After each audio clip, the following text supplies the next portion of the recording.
Всім привіт! І я сьогодні хочу прикольний влог зняти про себе.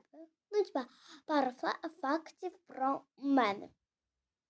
Давайте буде хай 5 фактів. Перший факт. Я живу в Україні в Луцьку. Другий факт. У мене є дуже цікава подружка, це Василина. Тільки вона зараз в школі, а я вже прийшла до школи. А вона там на групі. Третій факт. Я люблю дуже гуляти там. Я люблю я можу хоч кожен день робити пікніки. Це вже четвертий факт. І останній п'ятий факт. Я навіть не знаю, що би сказати. Що я в школі вчуся, наприклад. Щось таке. Всім пока.